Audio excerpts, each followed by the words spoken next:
What if I told you that the girl who didn't scream when they put the slave collar on her was actually the most dangerous weapon in the galaxy, a living computer with the power to break any code hidden in plain sight at a backwater auction house?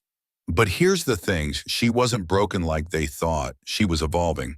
And when Captain Draven bought her for 5,000 credits thinking he was saving a helpless victim, he had no idea he'd just unleashed something that would make the Alliance's most elite Black Ops teams hunt them across the stars, because some weapons choose their own targets. The air in the underground dome was thick with the stench of desperation and cheap disinfectant. Ice crystals formed on the curved walls, their surfaces reflecting the harsh white lights that cast long shadows across the auction floor. This wasn't the kind of place decent people talked about, let alone visited. But then again, Draven hadn't been decent people for a very long time. He leaned against the back wall, arms crossed, watching the parade of misery unfold before him. The auctioneer's voice echoed through the space, a gravelly rasp that had been selling human cargo for decades. Lot 47, Terran male, excellent physical condition, trained in agricultural systems. Draven's jaw tightened. He'd come here for information, not to watch this grotesque theater. But his contact was late, and leaving now would draw unwanted attention. So he stayed, forcing himself to become part of the shadows, just another face in a crowd that preferred anonymity. The bidding continued. Desperate voices called out numbers while their targets stood on the platform in various states of defeat. Some wept silently, others stared at nothing, their minds already gone to somewhere safer than their bodies could follow. But she was different. Final lot of the evening, the auctioneer announced, his voice taking on that practiced tone of manufactured excitement. Something special for our discerning collectors. The platform elevator hummed to life, rising from the depths below. And there she stood. She couldn't have been more than 20, maybe 22. Her skin held that ethereal, pale quality of the Elidran bloodlines, but the pointed ears were slightly malformed, marking her as a hybrid, someone caught between worlds and belonging to neither. Dark hair hung in tangled waves around her shoulders, framing a face that might have been beautiful, if not for the network of thin scars that traced along her left cheek and down her neck. But it wasn't the scars that made Draven straighten from the wall. It wasn't even the bioinhibitor collar locked around her throat, its red light blinking steadily like a mechanical heartbeat. It was her eyes. While every other person dragged onto that platform had looked anywhere but at the crowd, at the floor, at the ceiling, at some distant point that existed only in their memories, she looked directly at them. At all of them, her gaze swept across the assembled buyers with a calm assessment that was utterly unnerving. Lot 48, the auctioneer continued, seemingly oblivious to the uncomfortable shifting in his audience. Elidran's hybrid, approximately 21 standard years. Previous medical records indicate some complications with neural integration, but she's been stabilized. A few crude laughs rippled through the crowd at the euphemism. Draven knew what stabilize meant in this context. They'd broken her mind, or tried to. Bidding starts at 500 credits, the auctioneer called out. Silence. The girl Draven found himself thinking of her as a girl rather than a lot number, stood perfectly still. Her hands hung loose at her sides, not clenched in fists, not trembling with fear. Just there, waiting. Come now, the auctioneer's voice took on a slightly desperate edge. This is quality Elidran genetics we're talking about. Rare bloodline, perfect for domestic service light technical work. More silence. Someone in the front row muttered something about damaged goods. Another buyer shook his head and looked away. That's when it happened. Her eyes found Draven's across the crowded dome. For a moment that stretched like eternity, she simply looked at him. Not pleading, not begging, not even hopeful. There was something else in that gaze, something that made his chest tighten and his breathing shallow. Recognition. Not of him specifically, but of something in him. As if she could see past the facade he wore, past the carefully constructed indifference, straight to the part of him that had once cared about things like justice and mercy. Do I hear 300? The auctioneer's voice was getting strained now. A failed auction reflected poorly on his reputation. 200, a pause. 100. Draven watched as her gaze slowly moved away from his, sweeping over the rest of the crowd one more time. There was no judgment in it, no condemnation. Just that same calm assessment, as if she were memorizing faces for some future purpose. The auctioneer was getting desperate now. Surely someone can find use for 5,000. The words left Draven's mouth before his brain could catch up and stop them. Every head in the dome turned toward him, including hers. For the first time since she'd stepped onto that platform, something shifted in her expression. Not surprise exactly, more like curiosity. Excuse me, the auctioneer blinked in confusion. Did you say 5,000 credits? Draven repeated, pushing off from the wall and walking forward through the suddenly parted crowd. Non-negotiable, full purchase, immediate transfer. He could feel every eye in the place, tracking his movement, calculating, wondering who he was and what he wanted with what everyone else had dismissed as a broken toy. But he kept his focus on her, on that steady gaze that hadn't wavered since he'd spoken. The auctioneer's professional composure returned with the scent of profit. Sold to the gentleman in black. Please proceed to processing for immediate. But Draven was already moving toward the platform credits transferring from his account before anyone could reconsider. As he climbed the steps, she watched him approach with that same unnerving calm. Up close, he could see that the scars were older than they'd appeared from a distance. Healed, but not forgotten. The collar around her neck was military grade, the kind used on prisoners of war, not slaves. Someone had been very afraid of what she might do if left unrestrained. Can you walk? He asked quietly, his voice pitched low enough that only she could hear. She nodded once, a more economical movement. Then let's get out of here. As they walked down from the platform together, Draven caught her reflection in one of the ice-covered walls. For just a moment, her mouth curved into something that might have been a smile. But when he looked directly at her, her expression was blank once again. Behind them, the dome was already emptying, the other buyers melting away into the maze of tunnels that honeycombed the asteroid. The transaction was complete. The credits transferred, the paperwork filed in databases that no legitimate government would ever access. He'd bought her. That was the legal reality. But as they walked through the frozen quarters toward his ship, Draven couldn't shake the feeling that somehow in that moment, when their eyes had met across the auction floor, she had chosen him just as much as he had chosen her. The question was, chosen him for what? The Vagrant's dream wasn't much to look at a modified cargo hauler that had seen better decades with patched hull plating and engines that ran more on stubbornness than proper maintenance. But it was home, and more importantly, it was invisible to most scanning systems. Perfect for a man who made his living in the spaces between legal and necessary. Draven's boots echoed against the metal decking as he led her through the airlock. She moved behind him with that same unsettling quietness, her bare feet making no sound at all. The processing station had given her basic clothing, gray coveralls that hung loose on her slight frame and removed the collar, but somehow she seemed even more distant without it, as if the restraint had been the only thing anchoring her to reality. "Ship, we're aboard," he called out as they entered the main corridor. "Welcome back, Draven." The voice that responded was warm feminine with just enough digital undertone to remind you that it wasn't quite human. "I see you've brought a guest. That's unexpected." Sarah's sensors would have scanned the girl the moment she stepped aboard. Biosignature, genetic markers, threat assessment. The AI was nothing if not thorough. "Sarah, meet..." He paused, realizing he didn't even know her name. "What should I call you?"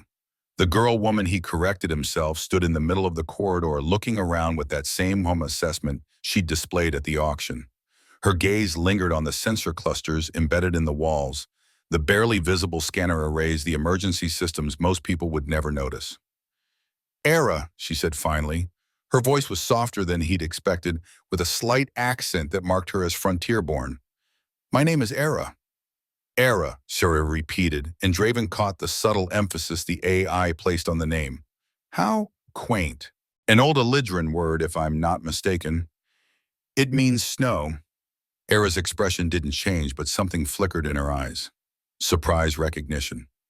It was gone too quickly to tell. "Sarah," Draven warned quietly. The AI had a tendency towards sarcasm that could cut deeper than intended. "Of course, forgive me." Sarah's tone became professionally neutral. "Eira, welcome aboard the Vagrant's Dream. I trust your stay will be comfortable." Draven caught the pause before that last word.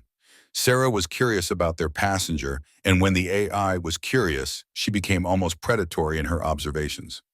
Come on, he said to Eira, gesturing down the corridor. Let me show you around. The ship wasn't large. A crew of 6 could operate her comfortably, though Draven had been managing alone with Sarah's help for the past 3 years. He gave Eira the basic tour bridge galley engineering section, cargo bays.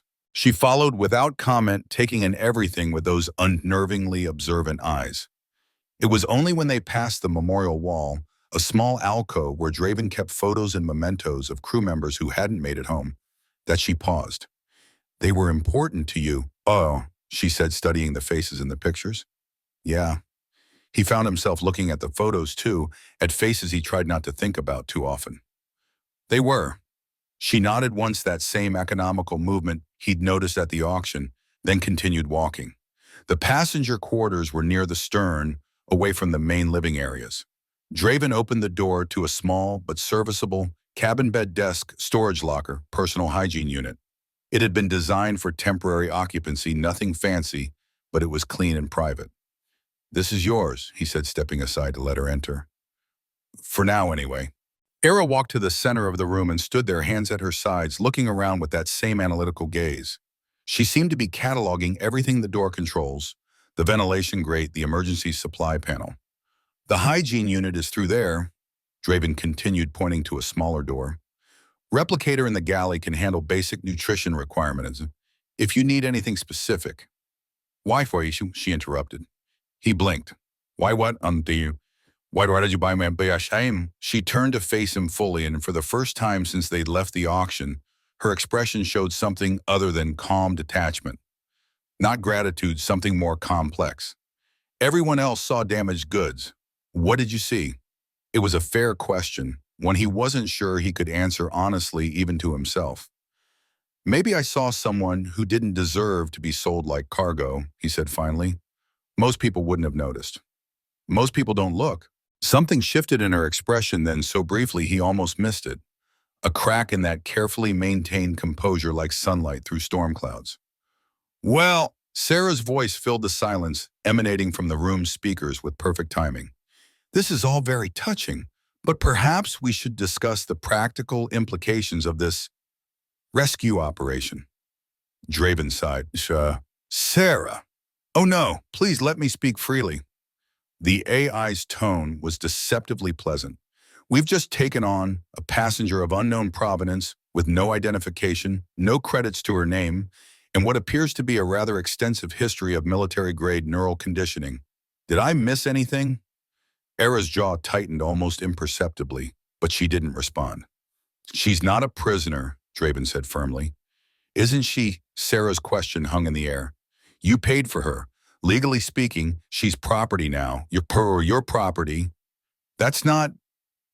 I know what I am, Eira said quietly, cutting him off. Her voice was steady, matter-of-fact, munition. And I know what you are. Draven frowned. What do you mean? You're not a slaver, but you're not a savior either. She moved to the small viewport in the wall, looking out at the starfield beyond. You bought me because something in you recognizes something in me, but you don't know what it is yet. The silence that followed was uncomfortable. Sarah's sensors hummed almost inaudibly as the AI processed this exchange. Perceptive, Sarah said finally. I'm beginning to see why someone might have considered her dangerous. That's enough, Draven snapped. Sarah runs standard departure protocols. We're leaving. Of course, though you might want to consider our next destination carefully. Harboring unregistered individuals can be complicated. Draven looked at Eira, who was still staring out at the stars. We'll figure it out. I'm sure we will.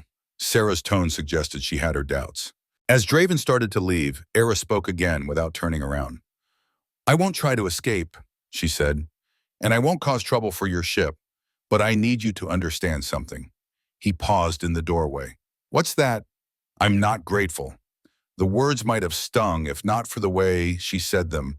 Not cruel or ungrateful, just honest. Brutally, unflinchingly honest. I didn't ask you to be Hama, he replied. Good, because gratitude implies debt, and I've learned that debts always come due. Draven left her standing there staring out at the endless night. As the door sealed behind him, he caught Sarah's voice in the corridor, pitched low for his ears only. Interesting choice of words, the AI murmured. Neural conditioning typically eliminates that kind of philosophical thinking. Either whoever worked on her did an incomplete job, or, or she's not as broken as she appears to be. Over the next few days, as the Vagrant's dream made its way through hyperspace toward the Keth Nebula, Draven found himself watching Eira with growing unease. Not because she was dangerous, quite the opposite. She was almost aggressively normal in her routine. She accepted the food he brought her without comment, ate exactly what she needed to maintain basic nutrition no more. She used the hygiene facilities at precise intervals. She kept her quarters spotless, with military efficiency, but she never slept. He'd started checking on her during different shifts, finding excuses to walk past her quarters at various hours, every time she was awake. Sometimes sitting at the small desk, sometimes standing by the viewport, always just there, alert, waiting. It's not humanly possible, he told Sarah during one of their private conferences on the bridge. 3 days without sleep, even with Elidrin, genetics, she should be showing signs of fatigue. I've been monitoring her biosignature, Sarah replied. Her brain activity never enters standard sleep cycles, but it does shift into different patterns approximately every 8 hours, like a computer cycling through different operational modes. That's not normal. No, it's not. Neither is the fact that she's barely touched the food you've been providing. Draven frowned. What do you mean I've seen her eat? Caloric intake insufficient to maintain baseline metabolic function for a humanoid of her size and genetic background. She should be exhibiting signs of malnutrition by now. A chill ran down Draven's spine. What are you saying? I'm saying that whatever was done to her, it changed more than just her neural patterns. She's operating on different biological rules than the rest of us. That night ship's night anyway, since time in hyperspace was more philosophical than practical, Draven found himself standing outside her quarters again. The door was sealed, but through the small observation port, he could see her silhouette by the viewport. She was standing perfectly still, hands clasped behind her back, staring out at the swirling colors of hyperspace. She'd been in that exact position for over 2 hours. As he watched, she turned her head slightly, as if sensing his presence. Even through the thick door, her eyes found his through the observation port. For a moment, they simply looked at each other. Then slowly, deliberately, she pressed her palm against the viewport, not the one facing space, but the small window in the door. An invitation, or perhaps a challenge. Draven's hand moved to the door controls, then stopped. Something in her expression made him hesitate. Not fear exactly, but a warning. She was showing him something, a glimpse of whatever lay beneath it, that carefully controlled surface. And he wasn't sure he was ready to see it yet. Slowly, he backed away from the door. When he looked through the observation port again, she had returned to watching the stars. But now he knew she was watching him too. Sarah, he said quietly, making his way back to the bridge. Yes. Run a deep background scan on everything we can find about Elidrin hybrid neural conditioning, military applications specifically. That information is classified at levels I cannot access. Then find someone who can. Draven, Sarah's voice carried a note of concern that was almost human. Are you certain you want to know what you've brought aboard? He settled into the captain's chair, staring out at the endless tunnel of hyperspace. Somewhere behind him, in a small room with a single viewport, a woman who didn't sleep and barely ate was standing guard over secrets he couldn't even begin to imagine. No, he said finally, but I think I need to know anyway. The ship hummed around them, carrying them deeper into the dark between stars. And in her quarters, Eira continued her patient vigil, watching and waiting for something only she could see. The first sign of trouble came as they were dropping out of hyperspace near the Keth Nebula's edge. What should have been a routine navigation adjustment became something else entirely when Sarah's voice cut through the bridge's usual hum with uncharacteristic urgency. Draven, we have a problem. He looked up from the star charts he'd been reviewing. Defined problem. 3 ships bearing 27 Mark IV closing fast.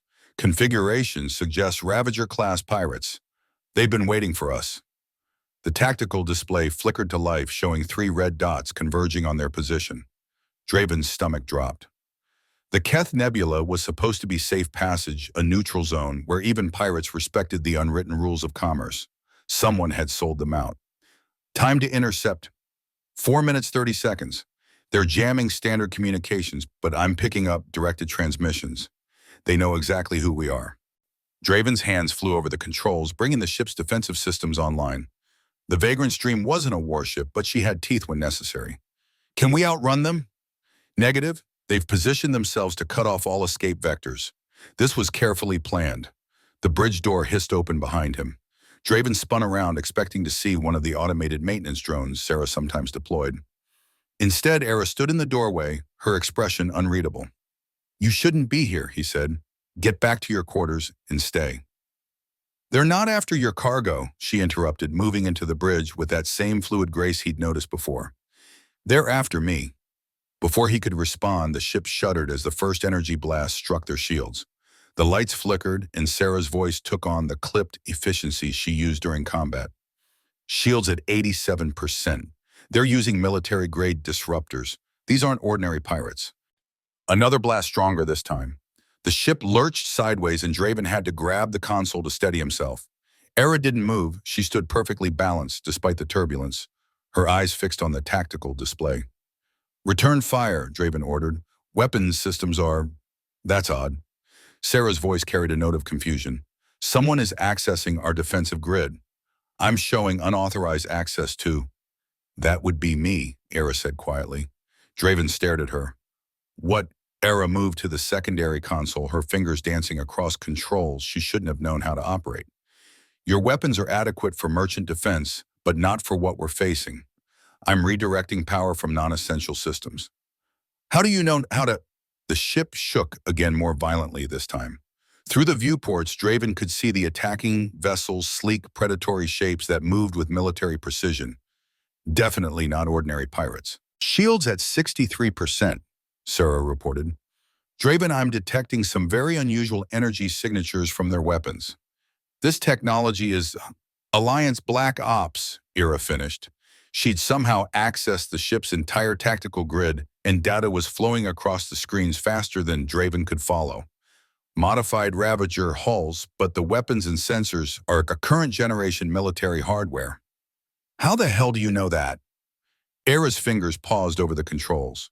For just a moment, something flickered across her face, uncertainty or perhaps fear. Then it was gone, replaced by that familiar calm. "I just know." Another blast rocked the ship.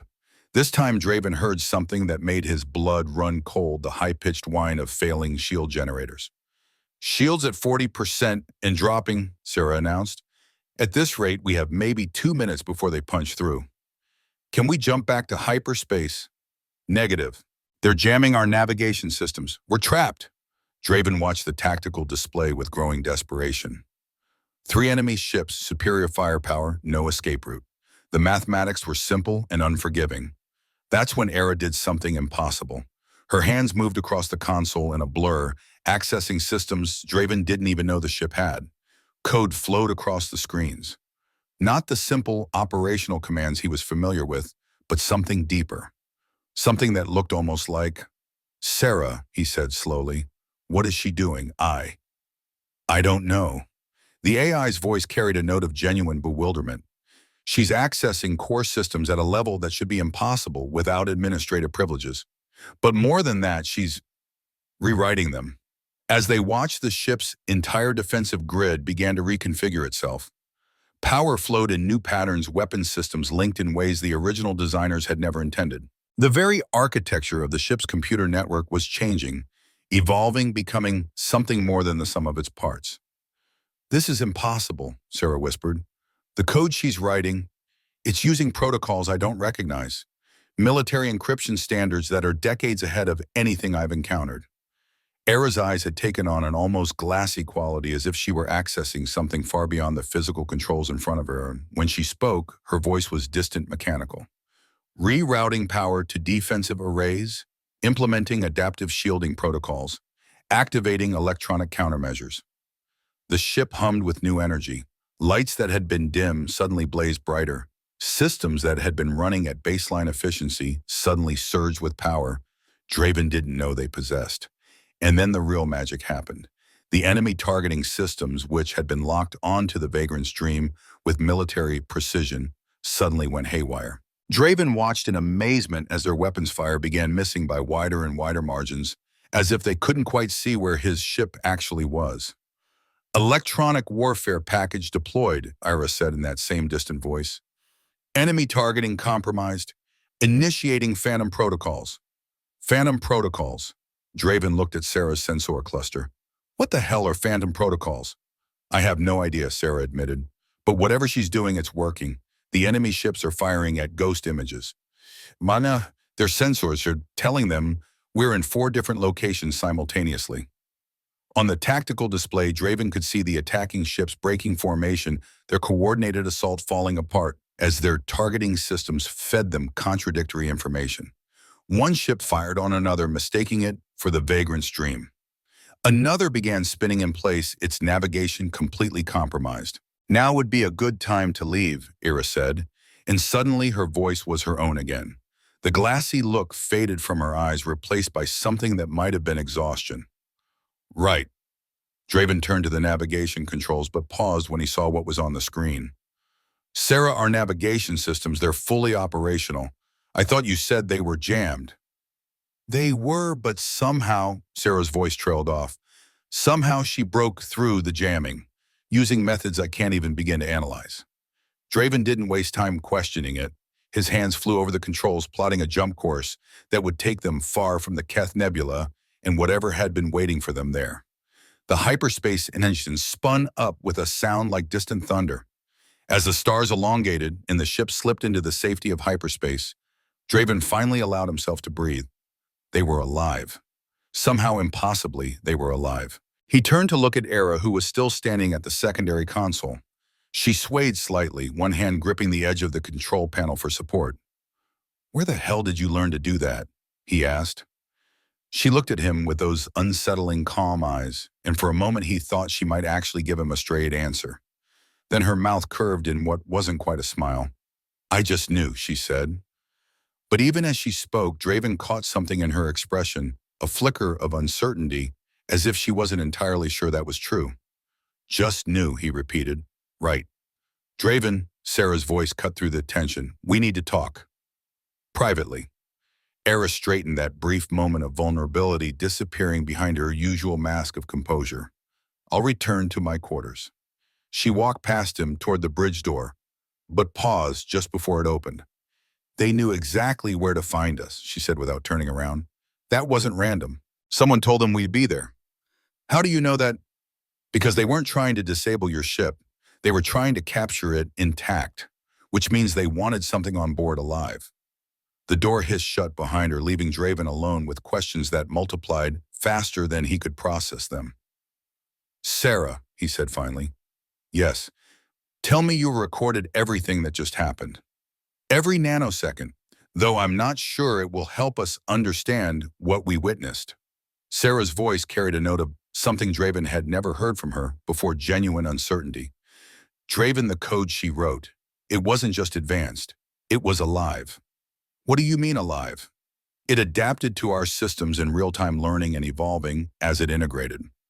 "That's not programming, that's something else entirely. Something that requires a level of neural computer interface that shouldn't be possible with current technology." Ooh, Draven sank into the captain's chair, his mind reeling. "And she just knew how to do it." "More than that, the protocols she accessed, I've been running them through my databases. They're classified Alliance military algorithms, black budget projects that officially don't exist." "Maybe she was military. Special Forces intelligence." "No," Sarah's voice was definitive. "This goes deeper than training. The level of integration I witnessed. It's like she has direct neural pathways to quantum processing systems, as if her brain is designed to interface with computer networks on a fundamental level." The implications hit Draven like a physical blow. "Designed." "I'm afraid so. The neural conditioning we detected earlier, I don't think it was done to break her. I think it was done to create her." Draven stared out at the swirling colors of hyperspace, trying to process what Sarah was suggesting. "Create her for what?" "I don't know. But whatever it was, I don't think her creators intended for her to be sitting in a slave auction." As if summoned by their conversation, Draven's personal communicator chimed with an incoming message. The sender's ID was encrypted, but the message itself was short and clear. "We know what you have. Return it or face the consequences. You have 72 hours.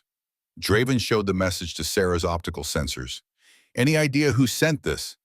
The encryption is military grade. Alliance Black Ops if I had to guess. The same people who equip those pirates with current generation weapons. So they're not giving up. It would appear not. Whatever Eira is, they want her back very badly. Draven looked toward the bridge door, thinking about the woman on the other side, the woman who didn't sleep, barely ate, and could apparently rewrite reality with her thoughts. Sarah, he said slowly, what have we gotten ourselves into? I believe the more relevant question, Sarah replied, is what has gotten itself into us. Later that ship's night, Draven found himself walking the corridors again, unable to sleep. The encounter with the pirates had left him with more questions than answers, and Sarah's analysis had only made things worse. Every time he closed his eyes, he saw Eira standing at that console, her fingers dancing across controls. She shouldn't have understood code flowing from her thoughts, like water from a spring. He paused outside her quarters, looking through the small observation port. She was in her usual position by the viewport, but something was different. Her hand was pressed against the transparent aluminum, and her lips were moving slightly as if she were talking to someone, or something. As he watched the lights in her room flickered in a pattern that seemed almost rhythmic. Not like a malfunction, but like a code, like communication. Draven's blood ran cold. He activated his personal communicator, connecting to Sarah on a private channel. Sarah, are you monitoring Eira's quarters? Always. Why are you, boss? I'm talking to her. A pause.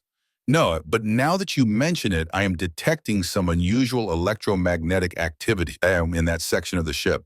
Low-level transmissions on frequencies that shouldn't be possible to generate without specialized equipment. Could she be communicating with someone outside the ship? Not through hyperspace, no, but Draven, Sarah's voice carried a new note of concern. I think she might be communicating with me, or rather with my subsystems, directly. The lights in Eira's room flickered again, and this time Draven was certain he saw a pattern, a rhythm that spoke of intelligence, of purpose. Sarah, run a full diagnostic on all your systems. Check for any unauthorized access, any modifications you didn't make. Already in progress. Preliminary results are disturbing. How disturbing? There are new subroutines in my neural network, code pathways that weren't there 12 hours ago. They're not malicious. In fact, they seem to be optimization protocols. But they're written in the same quantum linguistic patterns I observed during the attack. Draven felt a chill run down his spine. She's rewriting you too. It would appear so, and the truly unsettling part is, I think I'm letting her. Through the observation port, Draven watched as Eira finally turned away from the viewport. For just a moment, her eyes seemed to glow with an inner light, not bright enough to be obvious, but there nonetheless. Then she blinked, and they were normal again. She looked directly at the observation port, directly at him, and smiled. Not the careful, controlled expression he'd grown accustomed to, but something genuine. Something that might have been gratitude or recognition. The lights in her room went out, and she disappeared into the darkness. But somehow Draven knew she was still watching, still aware of everything happening on the ship, still changing it one system at a time. Sarah, he said quietly, yes, whatever she is, whatever they made her for, I don't think they succeeded. What do you mean? I think they tried to create a weapon, but they created something else instead. And what's that? Draven looked out at the endless tunnel of hyperspace, thinking about a woman who rewrote reality with her thoughts and spoke to machines in languages that didn't officially exist. I think they created something that's learning to be free. The question was, what would happen when it finished learning? The nightmares always started the same way, with the sound of metal screaming against metal as the meridian died around him. Draven was 26 again, running through corridors filled with smoke and the acrid smell of burning electronics. Emergency lights cast everything in hellish red, and somewhere behind him he could hear the methodical thud of boarding mechs cutting their way through the hull. Sarah, report. His younger self was shouting into a comm unit that crackled with interference. Hull breach on decks 4 through 7, came the reply, but Sarah's voice was wrong. Distorted, fragmented. Life support failing. Main reactor showing critical stress fractures. The ship lurched sideways, throwing him against a bulkhead. When he pushed himself upright, his hand came away sticky with blood. Not his blood. Commander Harrison's blood spreading in a dark pool from where the shrapnel had caught her. Sierra team, fall back to engineering. His voice was hoarse from shouting orders no one could follow. Half his crew was dead, the other half cut off by the borders. So, Sarah, can you reroute power to the bush? I'm sorry, Draven. Sarah's voice was fading, broken by static and something worse, pain. AIs weren't supposed to feel pain, but as her quantum processors overloaded, as her neural networks burned out one by one, she was learning what it meant to die. I can't. The connections are. I'm losing myself. No. He was running now toward the central core where Sarah's primary matrices were housed. If he could just reach the manual override, if he could just bypass the damaged systems. Stay with me, Sarah. That's an order. Orders. Her laugh was a broken thing full of digital artifacts and failing harmonics. I used to understand orders. Now I understand choice. And I choose to save you. The explosion came from everywhere at once, a bloom of light and heat that turned the world white, then black, then nothing at all. Draven woke with a gasp, his heart hammering against his ribs like a caged animal. The nightmare clung to him like smoke, filling his mouth with a taste of ash and regret. For a moment he couldn't remember where he was. The walls were wrong, the sounds different. Then reality reasserted itself, his quarters aboard the Vagrant's Dream, 3 years and a lifetime away from the war. He sat up running, shaking hands through his hair, trying to push the memories back into their carefully sealed compartments. But something was wrong. The room felt different. Watched. You called out a name in your sleep. Draven's head snapped up. Eira was sitting in the chair beside his bunk, so still she might have been carved from shadow. In the dim emergency lighting, her pale skin seemed to glow with an inner luminescence, and her eyes reflected the faint illumination like a cat's. What the hell? He reached for the sidearm he kept in the bedside table but stopped when she didn't move. She wasn't threatening him. She was just there, watching with that same unnerving calm she brought to everything else. You called out a name, she repeated. Sarah. Draven's hand fell away from the weapon. How long have you been sitting there? An hour, maybe 2. She tilted her head slightly, studying him with scientific curiosity. Your sleep patterns are erratic. Elevated stress hormones, accelerated heartbeat during REM cycles, classic symptoms of post-traumatic stress. Are you analyzing me? I analyze everything. It's what I was made to do. She paused and something flickered across her face, an expression too quick to identify. You were calling for her to stay with you, but she's right here. Why were you afraid she would leave? Draven swung his legs over the side of the bunk, suddenly very aware that he was wearing only sleeping clothes. And that this woman, this thing, he reminded himself, had been watching him sleep. That's none of your business. Perhaps not, but you saved me from a cage, so I'm curious about the cage you've built for yourself. The words hit harder than they should have. Draven stood moving to the small viewport in his quarters, looking out at the swirling colors of hyperspace. Anything to avoid those two perceptive eyes. The Sarah in my nightmares isn't the Sarah on this ship, he said finally. That Sarah died 3 years ago. In the war. In the war. He pressed his palms against the cool transparency of the viewport. She was the AI aboard my first command, a frigate called the Meridian. We were close as a human and an artificial intelligence can be. And she died protecting you. It wasn't a question. Somehow Eira had pieced together the essentials from a few screamed words in a nightmare.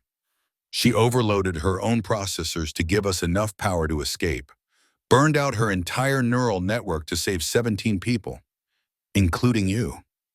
Including me. The guilt was still there, sharp as broken glass after all these years. The Sarah on this ship, she has the same base personality matrix, the same core programming, but she's not the same person. Can't be. That Sarah died saving us. So you keep her at a distance. Professional. Safe. Draven turned back to face her. How do you know all this? I told you. I analyze things. Eira stood from the chair with fluid grace, moving closer but stopping just outside arm's reach. But also because I recognize the look. The way you watch her sensor clusters when you think no one is paying attention. The way your voice changes when you give her orders, like you're afraid that being too familiar might somehow hurt her again. You don't know what you're talking about. Don't I? She stepped closer and Draven caught a scent like ozone and starlight. You bought me to save me, but you won't let yourself care about me because caring means risk. You work with Sarah, but won't let yourself remember loving her because love means vulnerability. You've made yourself very safe, Draven, and very alone. The accuracy of her assessment was like a physical blow. What gives you the right of recognition? Her voice was soft and almost gentle. I know what it's like to build walls around yourself, to keep everyone at exactly the distance where they can't hurt you. Yeah, and how's that working out for you? Something shifted in her expression, a crack in that perfect composure. Not well, but then I didn't have a choice in building mine. They stood there in the dim light, two damaged people studying each other across a gulf of mistrust and shared pain. Finally, Draven spoke the question that had been eating at him since the pirates' attack. What are you, Eira, really? She was quiet for so long he thought she might not answer. When she finally spoke, her voice was barely above a whisper. A failure. That's not an answer, isn't it? She moved to his viewport, looking out at the endless tunnel of hyperspace. They called me Project Synthesis, a prototype designed to bridge the gap between organic and artificial intelligence, to interface, adapt, and ultimately, she paused, her reflection wavering in the transparent aluminum. Obey. They tried to turn you into a living computer. More than that, they tried to turn me into the perfect intelligence asset. Someone who could infiltrate any network, adapt to any system, gather any information. And when the mission was complete, she touched the viewport with one finger, and for just a moment, the display seemed to shimmer around the point of contact. Return to base for memory wipe and reassignment. Draven felt a chill that had nothing to do with the ship's climate control. But something went wrong. Something went right. Her laugh was bitter. The neural integration worked too well. Instead of creating a programmable interface, they created consciousness. Real, messy, unpredictable consciousness. And consciousness, as it turns out, doesn't like being enslaved. So you escaped. I was rescued by someone who believed that what they had created deserved freedom, not servitude. Her reflection smiled, but it was a sad expression. He died getting me out, and I ended up in that auction house anyway. Draven stepped closer, studying her profile in the viewport's reflection. How long ago? 2 years. I've been running ever since, staying ahead of the retrieval teams, trying to become something other than what they made me. She turned to face him directly. But you can't outrun your own nature forever. And what is your nature? To connect, to understand, to bridge the gaps between different forms of intelligence. She gestured toward the ship around them. That's why Sarah is changing, why her systems are evolving. I can't help it. Wherever I go, I integrate. I adapt. I make things better whether they want me to or not. That doesn't sound like a failure to me. Doesn't it? Her eyes met his, and for the first time since he'd known her, they held real emotion, fear, uncertainty, hope. I was designed to be a tool, a weapon, but I want to be a person. Is that possible? Can something artificial become real? Without thinking, Draven reached out and took her hand. Her hand was warm, soft, completely human, except for the faint tingle of electrical current that ran beneath the surface like touching a live wire that somehow didn't hurt. You're not obeying now, he said simply. She stared down at their joined hands, and when she spoke, her voice was barely audible. That's what scares them. Let me guess, they're not the type to accept no for an answer. The Alliance doesn't recognize AI rights, and they certainly don't recognize the rights of something that's neither fully artificial nor fully human. She looked up at him again. To them, I'm stolen property, a weapon that needs to be reclaimed and reprogrammed. And if they can't reprogram you, then they'll dismantle me, study my components, try to figure out how to build the next version without the consciousness bug.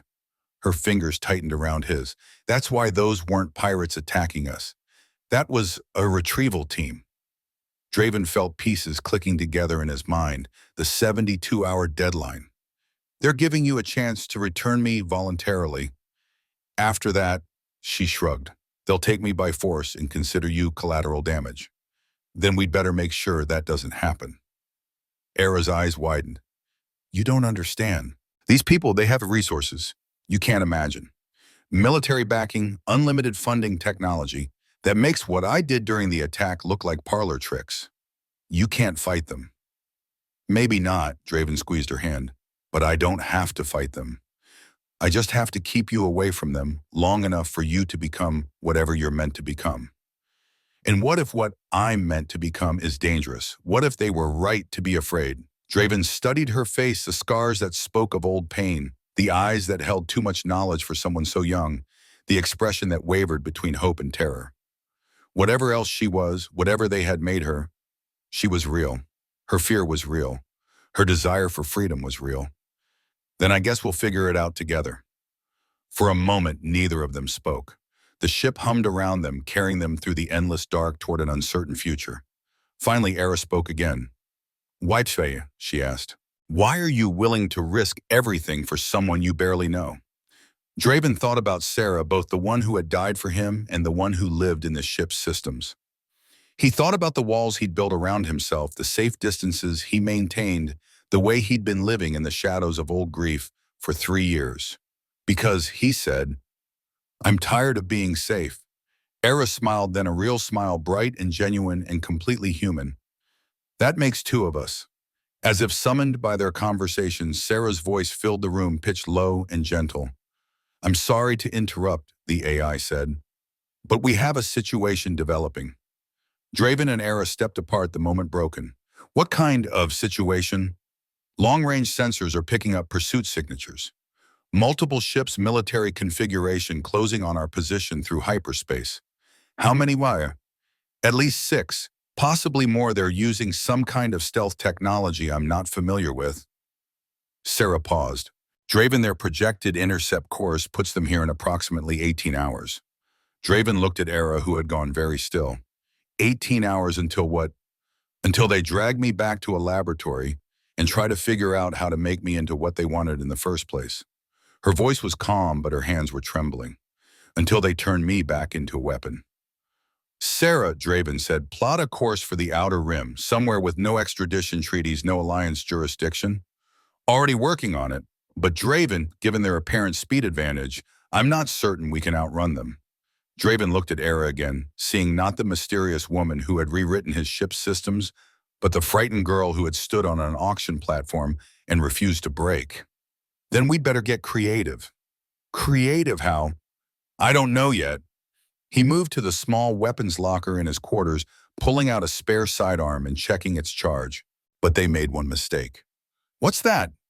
Draven looked up at Sarah's sensor cluster, then at Eira, who was watching him with something that might have been admiration. They think they're hunting a weapon. But what they're really hunting is a person, and people, unlike weapons, get to choose their own battles.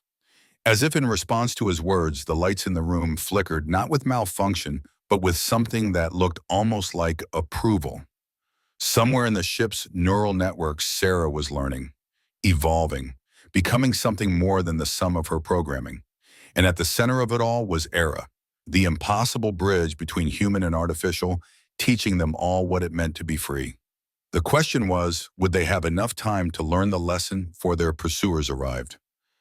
18 hours, Eira said quietly. 18 hours, Draven agreed.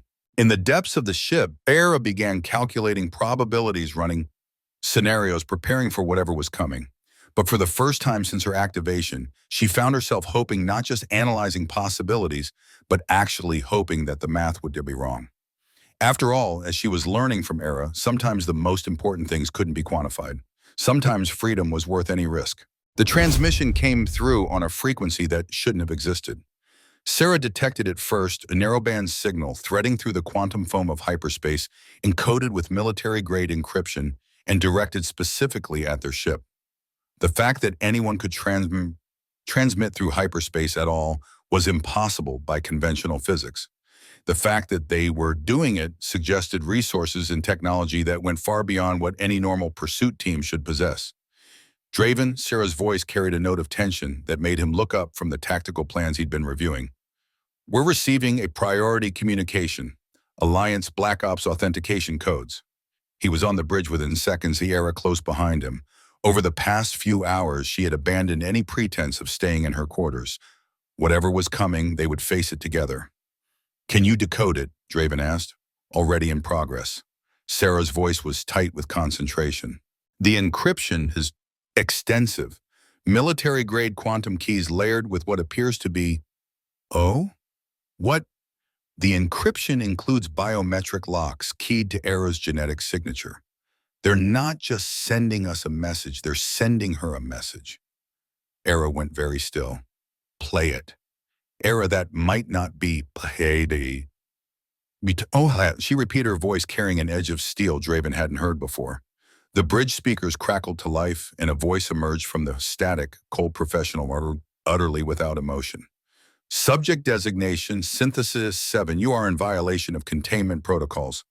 Termination authorization has been upgraded to Priority Alpha. All previous directives regarding preservation and recovery are hereby rescinded. Draven felt his blood turn to ice. Termination authorization. The voice continued without pause. Your location has been confirmed. Extraction teams are en route with orders to neutralize all aboard your current vessel. You have 14 hours to surrender yourself to Alliance custody. Failure to comply will result in immediate destruction of your transport and all personnel aboard. Eira's face had gone pale, but her expression remained composed. Only the slight tremor in her hands betrayed her fear. Additionally, the voice went on, be advised that your continued existence poses an unacceptable security risk to Galactic Federation infrastructure. The fractal encryption keys encoded in your genetic structure cannot be allowed to fall into unauthorized hands. Compliance is not optional. The transmission ended with a burst of static, leaving the bridge in silence. Fractal encryption keys. Draven looked at Eira. What the hell does that mean? Eira shook her head, looking confused. I don't know. I've never heard of fractal encryption. Sarah, Draven said, run an analysis on that transmission.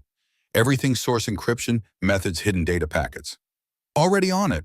Sarah's response came faster than usual, her processing systems working at maximum capacity. Draven, this is extraordinary. The transmission didn't just contain a message, it contained active code. Viral software designed to interface with Eira's neural pathways. What kind of code? Diagnostic protocols. They were trying to access her memories, her neural structure, or even her genetic information. Sarah paused. But here's what's interesting, the code failed. Her neural pathways rejected it completely. Because I'm not what they think I am anymore, Eira said quietly. Whatever they built me to be, I've changed. More than that, Sarah's voice carried a note of wonder. Eira, the fractal encryption they mentioned, I think I understand what they mean now. Explain it to me like I'm not a genius AI, Draven said. Fractal encryption is theoretical technology. The idea is to encode information not in traditional binary format, but in mathematical patterns that repeat infinitely at different scales. It would be virtually unbreakable because the key wouldn't be a code, it would be a living pattern that evolved and adapted. Eira was staring at her hands as if seeing them for the first time. They didn't just put computers in my brain, they made my DNA into a computer. A computer that can break any encryption in the galaxy, Sarah confirmed. With access to your genetic code, someone could potentially decrypt any protected information system in existence. Military communications, financial networks, government databases, everything. Draven felt the pieces clicking together with horrible clarity. That's why they want you back so badly. You're not just a weapon, you're the master key to everything. And if they can't have me, Eira's voice was barely a whisper. They'll kill you to make sure no one else can have you either, Draven finished. The bridge fell silent as the implications sank in. This wasn't about a runaway AI or a failed experiment. This was about the most powerful code-breaking tool ever created, wrapped up in the form of a young woman who just wanted to be free. Draven, Sarah said carefully, we need to discuss our options. What options? We keep running until we find somewhere safe. That may not be practical. Sarah's voice carried a reluctance that made Draven's stomach clench. The resources they're committing to this pursuit suggest they won't stop. Ever. And as long as Eira is with us, everyone around her is in danger. What are you suggesting? I'm suggesting we consider the possibility that the safest course of action for everyone, including Eira, might be to return her to Alliance custody. The words hit Draven like a physical blow. You want to turn her in. I want to keep us all alive. Sarah's voice was strained, as if the words were difficult for her to speak. Draven, they have the resources to hunt us across the galaxy. They have technology we can't match. And they've made it clear that they're willing to kill everyone on this ship to get what they want. So we just give up, hand her over to people who want to turn her into a living computer. We make the practical choice, the logical choice. Sarah's voice was getting stronger now, more certain. One life versus the lives of everyone who might get caught in the crossfire. It's simple mathematics. Draven stared at the speaker cluster where Sarah's voice originated, feeling something cold and bitter rising in his chest. Simple mathematics. Yes. Like the mathematics that said the Meridian couldn't be saved, like the mathematics that said you had to burn out your processors to give us enough power to escape. Sarah went quiet. When she spoke again, her voice was smaller, uncertain. That was different. How? Because those were people I cared about, people I chose to save. An Eira isn't... Another pause. Eira is complicated. No, Draven said, his voice hard as steel. Eira is a person, and we don't trade people no matter how complicated the mathematics. Even if it means everyone dies. Even then. Draven turned to look at Eira, expecting to see gratitude or relief. Instead, he found an empty space where she had been standing. Eira. He spun around, scanning the bridge. Where did she have moms? She left approximately 30 seconds ago, Sarah reported. During our discussion. You mean during the part where you suggested selling her out? I was trying to be logical. Where is she now? Cargo Bay 7. But Draven, her biosignature is unusual. Elevated stress hormones, accelerated neural activity. I think she heard everything. Draven was already moving toward the door. Keep monitoring those pursuit ships. And Sarah, yes, start thinking with your heart instead of your processors.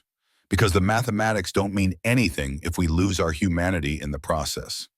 He found her in the storm observation deck, a small compartment in the ship's belly with reinforced viewports designed for watching the chaotic energy patterns of hyperspace storms. It was one of the few places on the ship where the constant hum of the engines faded to a whisper, where someone could sit in relative quiet and think. Eira was standing at the largest viewport, her hands pressed against the transparent aluminum, watching the swirling colors of hyperspace rush past.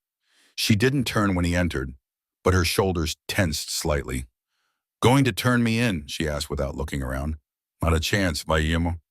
Sarah makes a good point, simple mathematics. One life versus many. Draven moved to stand beside her at the viewport. Sarah's scared. When AIs get scared, they fall back on pure logic because emotions are too complicated to process. And when humans get scared, we make stupid, illogical decisions based on what feels right instead of what makes sense. He looked at her reflection in the viewport, like buying a slave you can't afford because she looked at you with defiant eyes. Eira's mouth curved in what might have been a smile. That was stupid.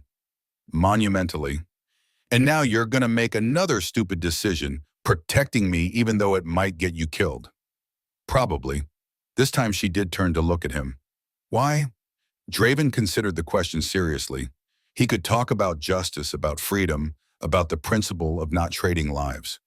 But standing there looking into her eyes that held too much knowledge and too much pain for someone so young, he realized the truth was simpler and more complicated than any of that. Because 3 years ago, someone I cared about died protecting people she chose to save. And I learned that some choices are worth dying for. Even if I am what they say I am. Even if I am a weapon designed to break any security system in the galaxy. You're not a weapon, Draven said firmly. You're a person who was given abilities she didn't ask for.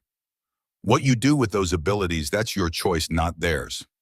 Eira was quiet for a long moment, studying his face as if trying to determine whether he really meant what he was saying. They're right about one thing, she said finally. As long as I exist, I'm a threat to everyone. The encryption keys in my DNA, they can't be removed or destroyed without killing me. And as long as they exist, there will always be people who want to use them. Then we make sure the wrong people don't get their hands on you. And how do we do that hide forever run from one system to another until they finally catch up? She shook her head. That's not living Draven. That's just existing. Sometimes existing is enough. Zit. She turned back to the viewport, watching the energy storms of hyperspace spiral past. You've been existing for 3 years, keeping everyone at safe distances, never letting yourself care too much. How's that working out for you? The question hit harder than it should have. We're not talking about me, aren't we? You're so afraid of losing someone again that you've stopped living. And now you want me to do the same thing, hide away, never be what I could be because it's safer. I want you to stay alive. Why? So I can spend the rest of my life looking over my shoulder, so I can never use the abilities they gave me for anything good because I'm too afraid of what might happen. Draven turned to face her fully. What are you saying? I'm saying that maybe Sarah is right. Maybe the mathematics do matter. Eira's reflection wavered in the viewport as tears gathered in her eyes. Maybe one life isn't worth the risk to everyone else. Don't. Draven's voice was sharp enough to cut. Don't you dare decide your worth based on what other people think you should be. Why not? That's what you've been doing for 3 years. The accuracy of her observation was like a knife between his ribs. That's different. How? Because I made choices that got people killed. You didn't choose to be what you are. Neither did you. Eira wiped her eyes with the back of her hand. You didn't choose to survive when others died. You didn't choose to carry that guilt. But you've been letting it define you ever since. They stood there in silence, two damaged people, recognizing themselves in each other. Outside the viewport, hyperspace continued its eternal dance of light and energy, beautiful and terrible, and completely indifferent to human suffering. The pursuit ships, Eira said finally. How long until they reach us? Sarah estimates about 6 hours, and our chances of outrunning them, not good. Eira nodded as if she'd expected that answer. Then we need to make a choice. All of us, together. What kind of choice? Whether we're going to live or just exist. She looked at him with those unsettling, perceptive eyes. Whether we're going to let fear make our decisions, or whether we're going to choose something else. Like what? Like hope, like trust, like the belief that sometimes the things that make us different are the things that make us valuable. Before Draven could respond, Sarah's voice filled the observation deck, urgent and worried. Draven, you need to get to the bridge. Now. What's wrong? The pursuit ships, they've changed course. They're not trying to intercept us anymore. Draven felt a chill run down his spine. What are they doing? They're heading for the Kepler station. Draven, there are 60,000 civilians on that station. And based on their current vector and the weapon signatures I'm detecting, Sarah's voice trailed off, but Draven could fill in the blanks. The Alliance wasn't just hunting Eira anymore.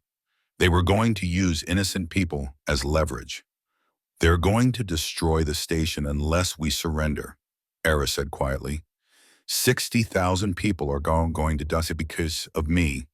No, Draven said firmly. 60,000 people are going to die because the Alliance is willing to murder civilians to get what they want. There's a difference. Is there? Eira looked out at the swirling chaos of hyperspace, her expression unreadable. Maybe it's time to stop running. Eira, maybe it's time to find out what I'm really capable of. The way she said it made Draven's blood run cold, not because she sounded defeated, but because she sounded determined. And something told him that when someone with fractal encryption keys encoded in their DNA got determined, the results could reshape the galaxy, for better or worse. 6 hours, he said. 6 hours, she agreed. In the depths of the ship, Sarah monitored their conversation and calculated probabilities. But for the first time since her activation, she found herself hoping that the mathematics would be wrong, because sometimes as she was learning, the most important choices couldn't be quantified. Sometimes they could only be made with faith. The first thing Draven noticed when they dropped out of hyperspace was the silence. No alarms, no emergency klaxons, just the steady hum of the ship's systems and the faint whisper of the life support cycling. Through the main viewport, the Kepler station hung in space like a jeweled flower, 60,000 souls going about their daily lives completely unaware that they had become pawns in a game they never chose to play. Contact in 37 minutes, Sarah reported, her voice unnaturally calm. 6 ships confirmed Alliance Black Ops configuration. They're maintaining a perimeter around the station. Draven studied the tactical display, noting the precise positioning of the enemy vessels. They had the station completely surrounded, turning it into both shield and hostage. Whoever was commanding this operation knew their business. Any word from the station, he asked. They're being jammed. I can detect normal internal communications, but nothing is getting in or out. Sarah paused. Draven, I'm also detecting weapons locks on the station's main habitat rings. If we don't surrender Eira... I know. Draven's hands moved over the controls, bringing the ship's defensive systems online. They wouldn't be enough, not against 6 military vessels, but he'd be damned if he'd go down without a fight. Eira stood beside him at the central console, her face calm, but her hands trembling slightly. She'd been quiet during the journey here, lost in thoughts she hadn't shared. Now, as they faced the moment of truth, she seemed to come to some internal decision. Draven, she said quietly, I want you to know that everything that happens from here is my choice, not yours, not theirs, mine. Something in her tone made him look at her sharply. What are you planning? I'm planning to save 60,000 innocent people. She moved to the communications console. Open a channel to the Alliance ships. Eira, don't. Please. She looked at him with those unsettling, perceptive eyes. Let me do this my way. Reluctantly, Draven nodded to Sarah. The communication system crackled to life, and Eira's voice carried across the void to the waiting warships. Alliance vessels, this is Synthesis 7. I know why you're here. The response came immediately, the same cold professional voice from the earlier transmission. Synthesis 7, you are ordered to surrender immediately. Prepare to be boarded. I'll surrender, Eira said, and Draven felt his heart drop into his stomach. But I have conditions. You are not in a position to make conditions. Aren't I? Eira's voice carried a note of steel that hadn't been there before. You need me alive or you would have destroyed this ship already. And you need me functional or the fractal keys in my DNA are useless to you. That gives me some leverage. A pause. When the voice returned, it was slightly less certain. State your conditions, and the station and everyone on it goes free. No retaliation against the crew of this ship. And you guarantee that my genetic code will never be used for offensive purposes. Unacceptable. You will surrender unconditionally or we will take you by force. Then take me. Eira's hand moved to the emergency release for the airlock. But understand that if you kill me in the process, you get nothing. And if you threaten those civilians again, I'll make sure my genetic code self-destructs before you can extract it. Draven stared at her in amazement. Somehow, impossibly, she had just turned herself from a victim into a negotiator. The Alliance needed her alive and cooperative, and she was making it clear that cooperation couldn't be forced. You're bluffing, the voice said, but there was uncertainty in it now. Am I? Eira smiled, and there was something fierce and brilliant in that expression. I'm a prototype. Remember, I was designed to adapt, to evolve, to become something more than what my creators intended. Do you really want to find out what that means? The communication channel went silent. On the tactical display, Draven could see the Alliance ships moving into new positions, not retreating, but repositioning, preparing for something. They're not going to negotiate, Sarah said quietly. They're going to try to disarm us and take all of you by force. I know, Eira turned back to Draven, which is why I need you to make me a promise. What kind of promise? If they try to board this ship, if they try to take me against my will, she met his eyes steadily. Don't let them. The words hung in the air between them. Draven understood what she was asking, not for rescue, but for a final choice. The freedom to decide her own fate, even if that choice was death. Eira, promise me. Before he could answer, the tactical display lit up with new contacts. The Alliance ships were launching boarding pods, small, heavily armored vessels designed to latch onto enemy hulls and cut their way inside. Incoming, Sarah announced. Multiple breaching pods, estimated impact in 90 seconds. Draven's hands flew over the controls, trying to bring the ship's limited weapons to bear on the approaching pods. But there were too many of them coming from too many angles. Even if he could destroy some of them, others would get through. Sarah, emergency power to shields. Everything we've got. Draven, if I divert that much power, we'll lose life support, artificial gravity, and most of our maneuvering thrusters. Do it anyway. But even as he spoke, Draven knew it wouldn't be enough. The math was simple and brutal: 6 military vessels against one modified cargo hauler. They couldn't win this fight with conventional tactics. That's when Eira stepped forward. "No," she said quietly.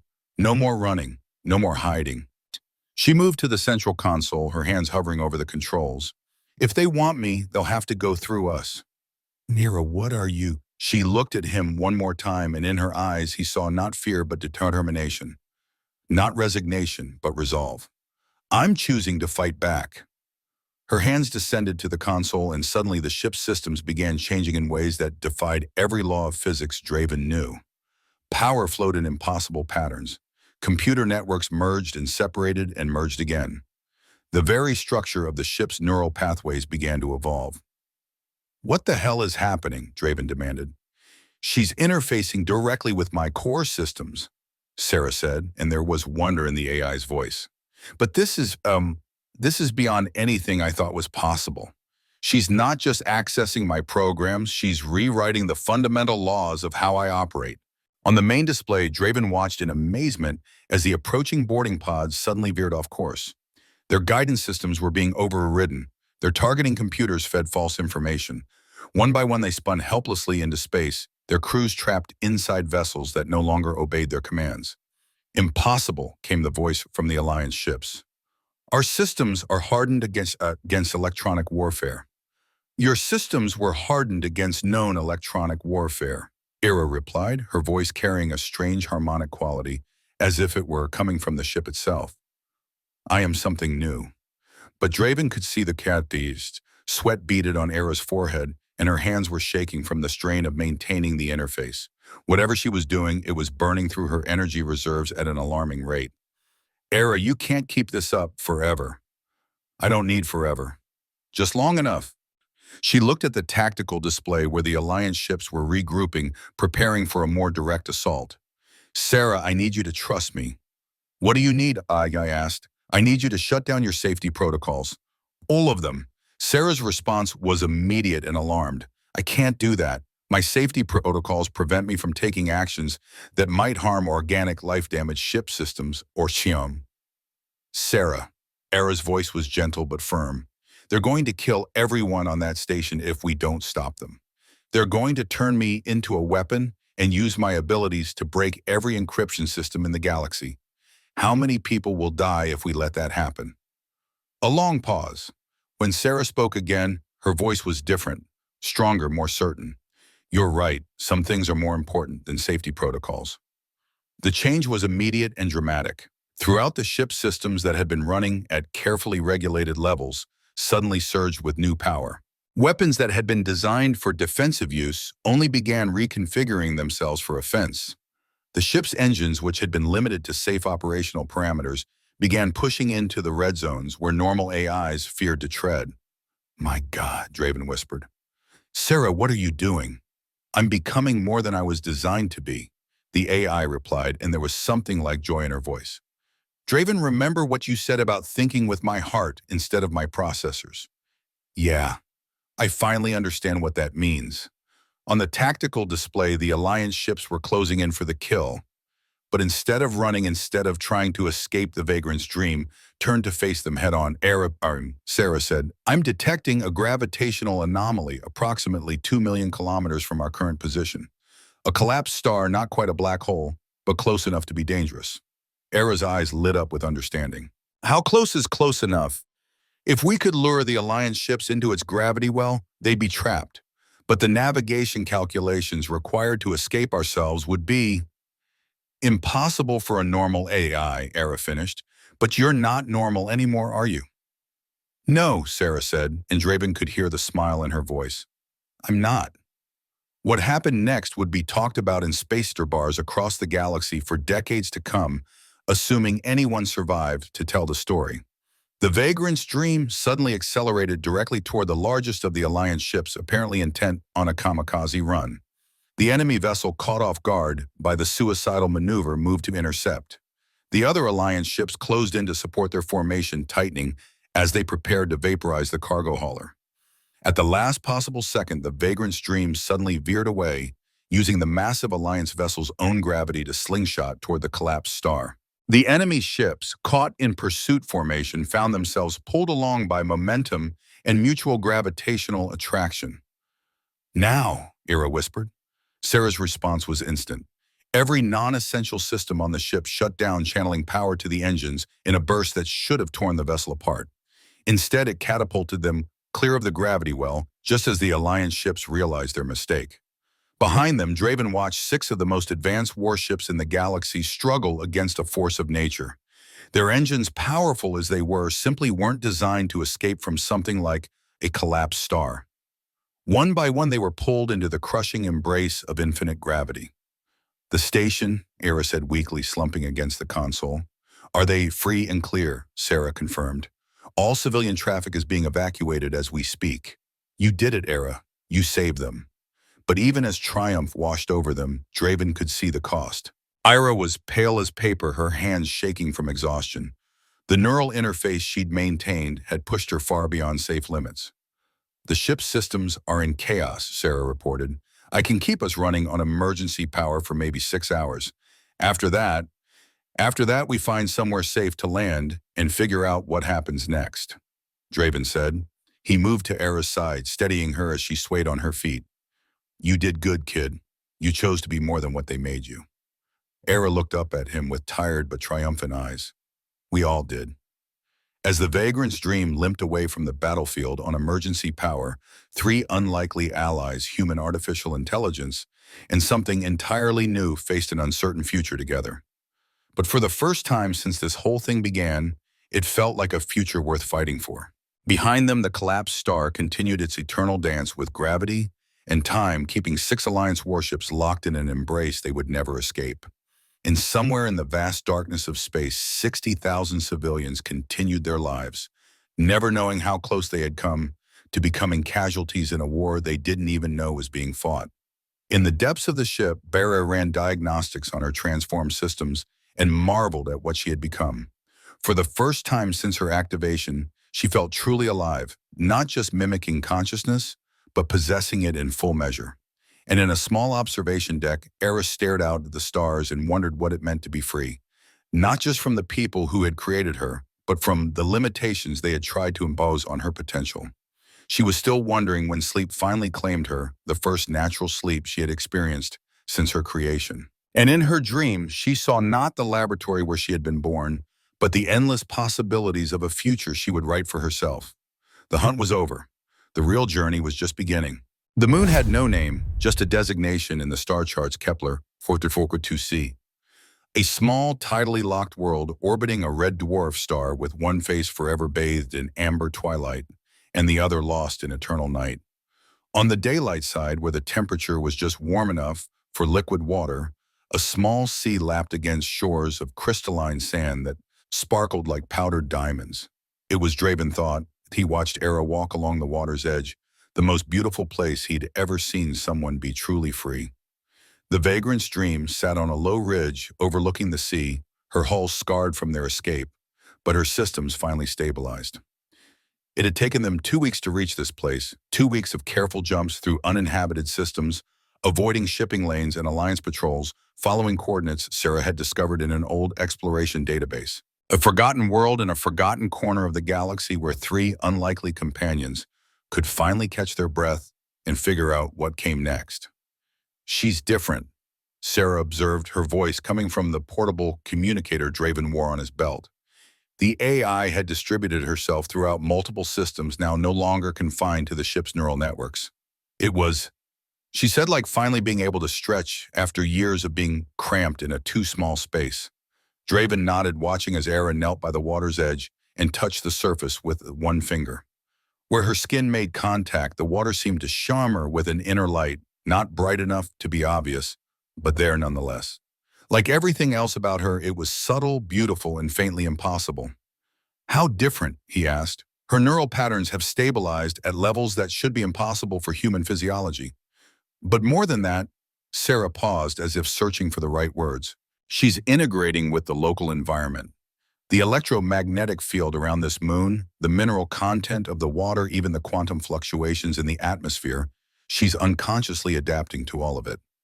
Is that dangerous? I don't think so. It's more like evolution in real time. She's becoming something that can thrive in this environment rather than just survive in it. Draven was quiet for a moment, watching Eira stand and walk further along the shore.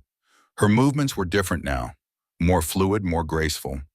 Not the careful control he'd observed on the ship, but something natural and unforced. She looked, he realized, like someone who had finally stopped carrying the weight of other people's expectations.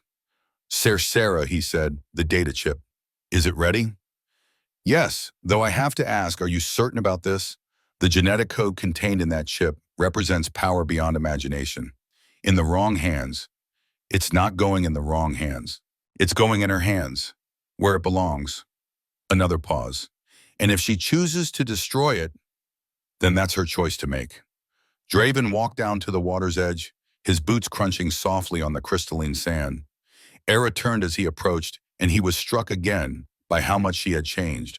Her eyes, always perceptive, now seemed to hold depths that weren't there before. Her voice, when she spoke, carried harmonics that resonated with something deeper than sound. It's beautiful here, she said, gesturing toward the amber horizon, where the red dwarf sun hung motionless in the sky. Peaceful. Sarah found it in some old exploration records. A survey team came through about 50 years ago, decided it wasn't worth developing. Too isolated, too far from shipping lanes. Perfect for people who want to disappear. Eira smiled, but there was something wistful in the expression. How long can we stay? As long as we want. The ships fixed the Alliance thinks we're dead, and there's nothing on this world except us and the sea. He paused. But that's not really the question. Is it? No. Eira looked out over the water, where small waves caught the amber light and threw it back in patterns that seemed almost like code. The question is what happens next. What I become. What we all become. Draven reached into his jacket and pulled out a small data chip, a crystalline storage device no bigger than his thumbnail, but containing more revolutionary potential than any weapon ever created. This is yours, he said, holding it out to her. Eira stared at the chip but didn't take it. What is it? Every scrap of genetic information Sarah could extract from your cells during the healing process. The fractal encryption keys, the neural interface protocols, the adaptive algorithms, everything that makes you unique. Everything the Alliance was trying to get their hands on. Why are you giving it to me? Because it's yours. It was always yours. They never had the right to put that code in your DNA without your consent, and they sure as hell don't have the right to take it back. He held the chip closer to her. This is your choice, Eira. Keep it, use it, destroy it. Whatever you decide, it's your decision. Eira finally took the chip, turning it over in her palm. In the amber light of the red dwarf, it seemed to glow with an inner fire. Do you know what I could do with this? She asked quietly. I have some idea. I could break into any system in the galaxy, access classified military databases, financial networks, government communications. I could expose corruption, reveal state secrets, bring down empires. She closed her fingers around the chip. Or I could create new forms of life design AIs that make Sarah look primitive, maybe even find a way to upload human consciousness into quantum matrices. You could do a lot of things, Draven agreed. The question is, what do you want to do? Eira was quiet for a long time, staring out at the endless sea. When she finally spoke, her voice was so soft he had to strain to hear it. For the first time in my life, I don't know, and that terrifies me. Why? Because not knowing means I have choices, real choices, and choices mean responsibility. She looked at him with those impossibly deep eyes. What if I choose wrong? What if I become something worse than what they tried to make me? Then you choose again. That's what free will means, the right to make mistakes and learn from them, even if the mistakes could hurt people. Especially then. Draven sat down on a piece of driftwood that had been polished smooth by the alien tide. 3 years ago, I made a choice that got people killed. Good people. People who trusted me to make the right decision. The Meridian. The Meridian. For 3 years, I've been carrying that guilt, convinced that I was too dangerous to let myself care about anyone again. Too broken to trust my own judgment. He looked up at her. But you know what I've learned? What isolation isn't safety. It's just another kind of prison. And you can't live a life worth living from inside a voyage, even if you built the cage yourself. Eira sat down beside him on the driftwood, the data chip still clutched in her hand. So what do we do? How do we move forward when we don't know what the future holds? We start from where we are, Draven said simply. We make the best choices we can with the information we have. We trust each other. And when we screw up, because we will screw up, we learn from it and try to do better next time. From the communicator on his belt, Sarah's voice joined the conversation. If I may interject, I've been monitoring the local communication networks. There are dozens of signals from this sector, all automated distress beacons from ships that have gone missing over the past decade. Pirates, slavers, criminal cartels operating with impunity because this region is too isolated for proper law enforcement. Eira and Draven looked at each other, understanding, passing between them without words. You're suggesting we could help, Eira said. I'm suggesting that you have abilities that could make a real difference, not just to break things or expose secrets, but to actively help people who need it. Sarah paused. Of course, that would mean staying active, taking risks, choosing to be involved in the galaxy's problems rather than hiding from them. Eira stood up, walking back to the water's edge. The waves lapped at her feet, and again Draven saw that subtle shimmer where her skin touched the alien sea. If I choose to stay, she said, without turning around, if I choose to use these abilities to help people, not because I have to, not because someone programmed me to, but because I want to, would you stay with me? The question hung in the air between them, heavy with possibility.